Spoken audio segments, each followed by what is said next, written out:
Welcome to The Explainer. Today, we're going to sharpen our minds on a pretty famous philosophical tool, Occam's razor.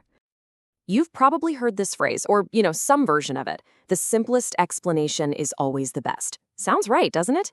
Well, what if I told you the real story behind this incredibly powerful idea is way more complex, and honestly, a lot more interesting than the popular myth?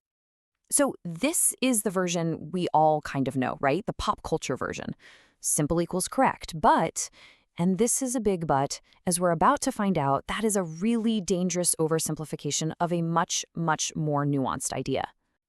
All right, so to really get to the bottom of the razor, we've got to start with the man himself, the guy it's named after, a 14th century English philosopher, William of Ockham.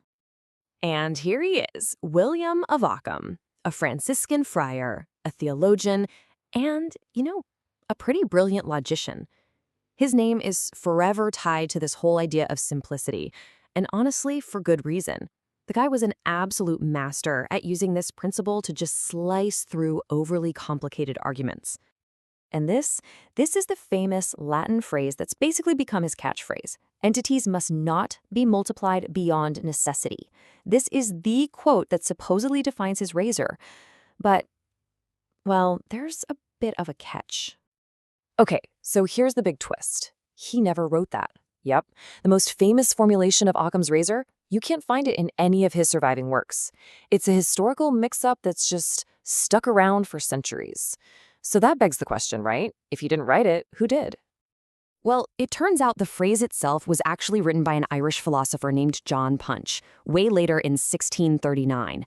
And the name Occam's razor, that didn't even show up until 1649 from a guy named Libert Freudmont. So why do we call it Occam's razor? The main reason seems to be that he was just so incredibly good at using the principle. He didn't invent the catchphrase, but he was the master practitioner. Okay, so if Occam didn't invent the phrase and he didn't even really invent the concept, where did this whole powerful idea come from? Well, the answer is, it's ancient, like really ancient. This is a tool that was forged way back in classical philosophy. I mean, just look at this timeline. It really shows you how long this idea has been around. We're talking 350 BC. Aristotle is writing about demonstrations that use fewer hypotheses. Fast forward to Ptolemy, he says we should explain things with the simplest hypotheses possible. Then you've got Thomas Aquinas and John Duns Scotus. All of these brilliant minds were refining this core concept for over 1,500 years before William of Ockham even came on the scene.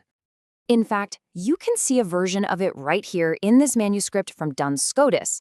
He wrote, "Plurality is not to be posited without necessity." I mean, come on. That is incredibly close to the phrase we wrongly attribute to Occam. It just goes to show you that these ideas were definitely in the air long before his time. All right, so that's the history lesson, but let's get practical. What does the razor actually do? How does it work? And how are we supposed to use it to, shave away all those bad explanations? Okay, this right here is probably the most important thing to understand about the razor. It's not really about simplicity in the way we usually think about it, like what's easiest to understand. No, it's about having the fewest assumptions. So when you have two theories that both explain something equally well, you should go with the one that makes you assume less. Here's a simple way to think about it. Imagine a vase breaks on the floor. Now, you could say, a leprechaun did it. But to believe that, you have to make a huge new assumption, that leprechauns exist.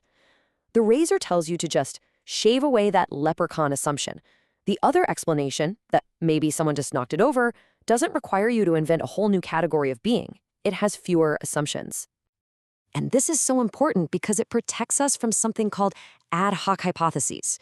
Those endless, untestable excuses people make up just to save a theory they like. It stops you from going down a rabbit hole of saying, oh, and the leprechaun was invisible and he tampered with the security camera footage. It's a way to keep our theories grounded in reality. And this isn't just about broken bases. On a much grander scale, this is basically how we figured out our model of the solar system. The Copernican, sun-centered model wasn't immediately chosen because there was a single piece of smoking gun evidence. It was preferred because it explained the movements of the planets with far, far fewer complicated assumptions than the old, clunky, Earth-centered model. Okay, but here's where we need to be careful. The razor isn't some perfect, unbreakable law of the universe. In fact, sometimes using it can be a really, really big mistake. Just listen to Francis Crick, the guy who co-discovered the structure of DNA. He pointed out that while the Occam's razor might be great for physics, it can be a very dangerous implement in biology. Why? Because biological systems are the product of messy, clunky evolution, not some neat, simple, optimal design. Nature isn't always simple. And that brings us to a really key point. Occam's razor is a heuristic. It's a practical guide, a rule of thumb. It is not an irrefutable law of logic. Science often shows that as we get more data, the more complex theory actually turns out to be the right one. It's a fantastic starting point, but it is not the final word. And what's really interesting is that even back in Occam's day, there was pushback. His contemporary, a guy named Walter Chatton, actually came up with an anti-razor. His argument was basically, hey, if your simple explanation isn't enough to actually verify something, then you have to add another piece, and another, and so on. You have to add complexity when it's needed. And he wasn't the only one. Throughout history, you've got major thinkers like Leibniz and Kant who also had their own counter-razors. They argued that reality is often incredibly rich and complex, not sparse and simple. These ideas are a crucial warning. You have to be careful not to shave away the actual truth in your quest for simplicity. So, where does that leave us? What's the big takeaway here? Well, it's that we should think of Occam's razor as a fantastic tool for guiding our own thinking. It helps us clean up our logic. It helps us prioritize which ideas to test first. But it is not an ironclad law that defines reality itself. So maybe we need an updated definition, something more accurate. Occam's razor is a heuristic, a practical guide that tells us to shave away unnecessary assumptions when we're comparing ideas that seem to have the same explanatory power.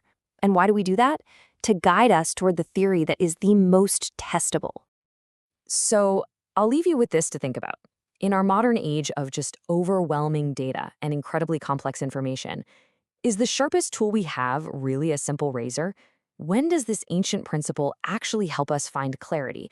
And when does it maybe blind us to a more complex but truer reality?